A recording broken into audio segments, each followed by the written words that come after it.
Good evening. This is the king of all mediums, and I welcome you to podcast number 48. And today I talk about the king of all mediums tries online dating again. And what a beautiful day it was again. Well, not really, but cold, rainy, April showers bring spring May flowers, I guess, right? That's the saying. So, let's take a look at some finds first, and we'll talk about my online dating experience. So, only got 3 today. First one, I actually originally bought on cassette. Again, I lost all my possessions. If some of you are new to my podcast, and maybe one day I'll talk about it. It's a good podcast. How did I lose all my possessions? You might wonder. Was I in Mississippi and there was a tornado? No. So, yeah, it's a good podcast. How did I lose all my possessions? So, yeah, maybe we'll talk about that. But I lost all my possessions. I had this on cassette. This is actually a different cover. And this is the first posthumous release of Jimi Hendrix. It's called The Cry of Love. And it's funny, I originally got it on cassette, and I got it again on cassette because it was cheap, you know. King is not a rich man, so by any means. If you're a woman, though, I am a rich man. So. Okay, so it begins, so what are the tracks? So after he died, there was a lot of music left over, but Jimmy actually was a perfectionist. You know, a lot of these public images, as one writer said, a frivolous playboy hippie, but the reality is far from the truth. He was a perfectionist, and if he had lived, the results would have been far different, but we can only, hear what he had left in the can. So some tracks were unfinished, and some tracks were finished, so we really don't know what the Jimmy, but definitely you could hear some of maturity, some, what would he have done? It's fascinating. Would he have gotten into progressive rock? All these progressive rocks were groups, Pink Floyd, Yes, ELP, it's really fascinating.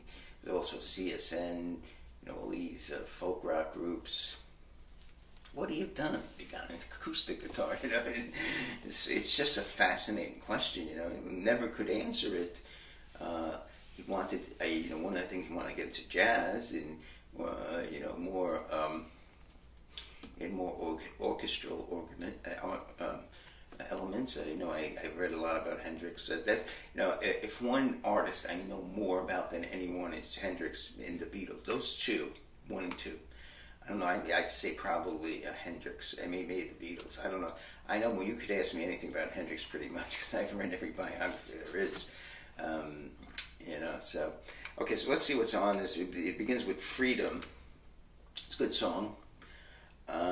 Drifting, I really like this song. Now, great song. Shows some of the, this to me song shows some of the ways, directions. Very mellow, beautiful song. They added a vibraphone, Buzzy Linhart, posthumously, right, to it. By the way, Eddie Kramer, his engineer, and basically Mitch Mitchell, the drummer, were the 2 guys who really kind of produced it. Well, they listed Jimi Hendrix, the producer, and Mike Jeffrey, the executive producer. Now, the next song is an interesting, Easy Rider. Great song, really great tune. Some interesting things about this. Lenny Kravitz stole his riff in the song "Are You Going to Go My Way?" And no one's ever pointed this out. I noticed it. Basically, he takes one part of the song, just takes that riff and just recycles it as the whole song. Are You Going to Go My Way? Another interesting thing, Noel Redding in his biography says that he came up with the riff. So. A lot of people, I told my brother this, I said, oh yeah, they're all high at the time, no one knows. Nightbird Flying is a good song, very good song. My Friend's an interesting song, so it's like they're in a bar and he's singing like a folk singer, and it's kind of a, let's say like a novelty song, but it's not you hear like the background's a bar and you hear glass glasses clinging, and he's singing like he's like like a bar singer. And interesting line. I just got out of a Scandinavian jail, which she was. I forgot which. And I don't think it was heroin. That he got arrested in Canada. I think it was marijuana there. Okay, so side 2, Straight Ahead. That's okay. Not that great. It's okay. I really like Astro Man, the next song. Kind of contains elements of The Experience. Actually sounds a little bit like a song Cream would have done. The lyrics are funny. And Jimmy's like a superhero. Astro Man is a superhero. And the next song's a great song. Angel. Okay? One of his best later day tracks. Okay? Beautiful guitar. Again, to me, Angel and Drifting are the best songs in the album, and Easy Rider. Those 3 songs are the great songs, okay? And from the songs, a nice little riff. It's a riff-driven song, sort of like Foxy Lady, Voodoo Child, that type of thing. Belly Button Windows, like a solo. It's almost something they found on a tape recorder and, played. Back, but I give it 4 stars. Not a bad album. It's pretty good. Every song's decent. I mean, Straight Ahead, meh. There's not many meh songs. Everything has a little something. So it's definitely I would recommend this. And very close. It was released March 5th, 1971. The Cry of Love. Okay. Pretty good album, it's not, and you got to remember, this was not finished. Jimmy was a perfectionist. He would have gone in and made it better, overlaid tracks. It's such a loss. You can't know what this guy meant to music, but this is what happens sometimes in life. And, like John Lennon's loss. It's what would he have done? I think he had a spotty solo career. Let's face it. I mean, he had some great moments. Imagine, Plastic Ono Band, but I think he would have rebounded very nicely, and that's the tragedy of this all. Okay, now more Jimmy. So I bought Electric Ladyland, and of course, I've had now 2 CDs that don't play. Then I tried cleaning them. Maybe I have to look it up. And one of them was Electric Ladyland, so I had to buy it again. And I think this one, I don't think it's authorized by the Hendrix estate. So I haven't listened to it, but so I bought another one, so hopefully this one plays. And of course, Electric Ladyland. Some people say I never thought it was a great. I think All Your Experience is his best album. I mean, the first album's the best, without a doubt. Just awesome album. Axis is a great album too, and this is a 5-star album too. But of the 3 released albums in his lifetime, I think this is the weakest. I mean, of a 5-star album, it's the weakest. But at first, if you listen to all 3, I mean, All Your Experience is going to hit you. And Axis, takes a little more time, and this takes the most. So to me, of the 3 released in his lifetime, this one is probably the weakest of the 5 stars. So let's go through the tracks. And the Gods Made Love. So with his guitar, he tries to simulate the gods making love. Number 2 is Have You Ever Been to Electric Ladyland? The thing he named his studio that was built in the Greenwich Village. Now, I really like this song, and what I like, it's funny, he really does a good job singing in this. Very short song, 2 minutes, 12 seconds. And what I really like about, and funny, he loved it. And he came out of the track, and he said, I can sing. One thing about Jimmy, he was always concerned with his voice. And one thing that finally he decided to become a front man is Bob Dylan. He says, if that guy can go out in front and sing, I can do it. Crosstown Traffic, of course, was a hit. Now, the next song, Voodoo Child. 16 minutes and 5 seconds, okay? So Voodoo Child was a long jam with a lot of guests. Stevie Winwood on keyboards. I think he was only 20 at the time.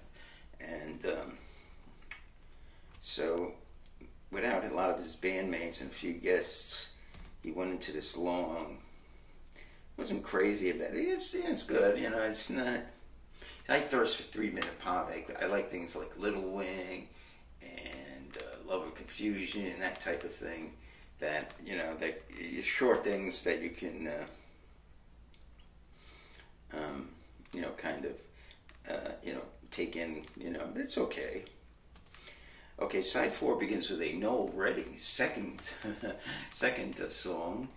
Little Miss Strange, very good, and Jimmy does a really nice guitar lick on this. I love that song.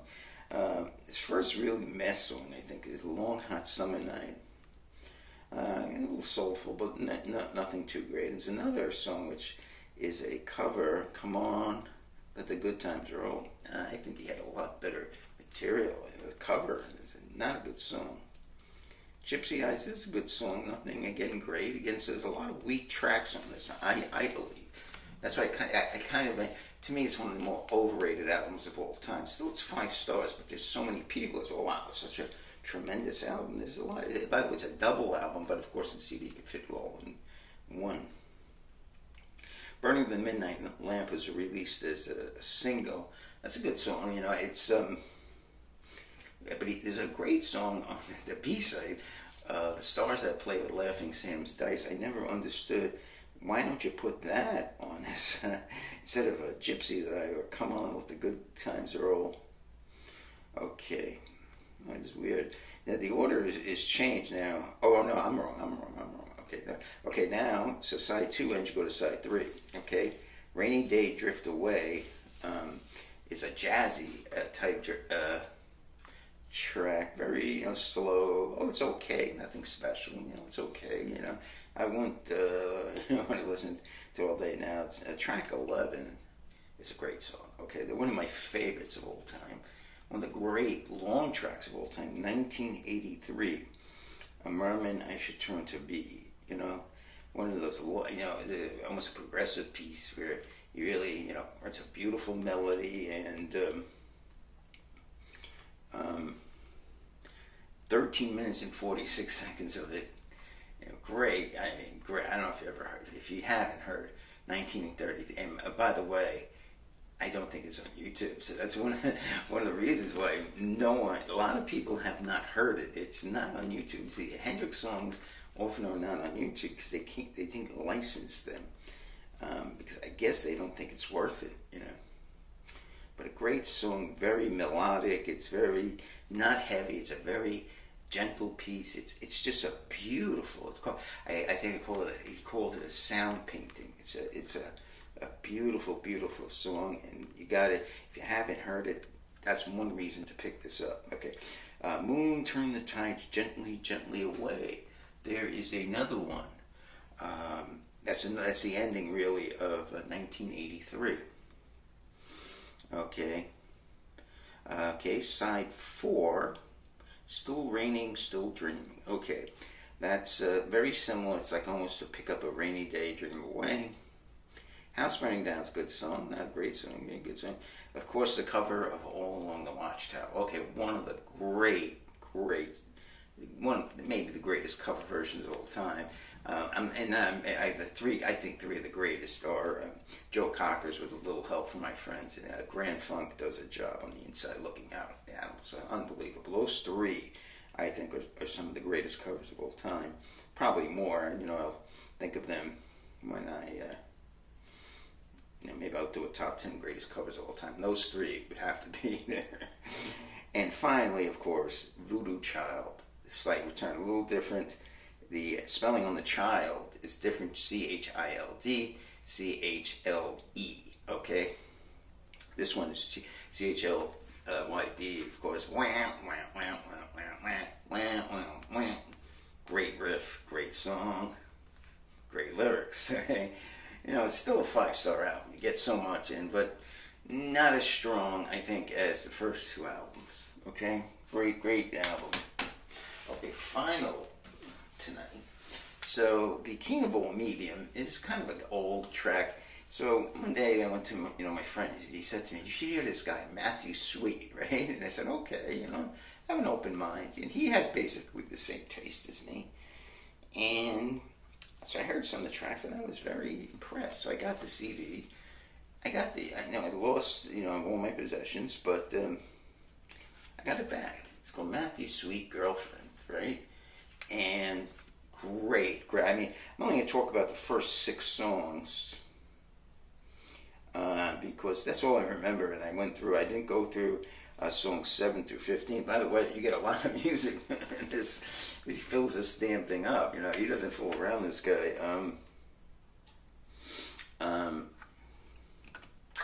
So let's talk about some of the tracks. Divine Intervention is a great song. And by the way, I'll tell you, how do you know you like Matthew Sweet? If you like Beatles and Neil Young, you know, so if you like those 2 guys, you're going to like Matthew Sweet. Divine Intervention is a great song. I've Been Waiting, very good song, sort of R.E.M.ish. Girlfriend, great song. Looking at the Sun, great song. I mean, Winona, very good song. Evangeline is a good song. So this is a terrific, and you know, and I haven't really, you know, those are the songs I kind of remember. I really wanted to go through the rest. Day for Night, Thought I Knew You, You Don't. Thought I Knew You, I think I know. Thought I Knew You, You Don't Love Me. I Wanted to Tell You, Don't Go. Your Sweet Voice, Does She Talk? Holy War, Nothing Less. So yeah, the rest of it I'm not going to comment on because, and the picture on the cover, by the way, is Tuesday Well. So this was a very underrated guy. I mean, this guy, I also got his next album, Dinosaur, I forget, but he has a great song called Dinosaur Act. Basically, his act was basically about 15, 20 years before, you know, I think 1967, the album came out in 1992, 15 years, because he really championed 60s values. Even it's called an alternative, right? He really was, I mean, not really, you know, the song music was good, so it was an alternative. Okay, so let the King, King's been a little lonely, you know, and so basically what does a king want out of a relationship? You know, he just wants to, you know, have a friend and have sex every once in a while, you know, these girls are needy, and, you know, but I could do that, you know, I don't want to be tied down, you know. So what I wanted to decide to do, so I was at the Kava bar last Saturday, and I met this couple, and we had a good time, we were talking. They said, oh, you got to use this thing called Hinge, right? Hinge. So I said, okay, you know, I'll try it. So it's, you know, it's free, you know, pretty, and you know, because I've joined these money ones, and I spent a lot of money on them, you know.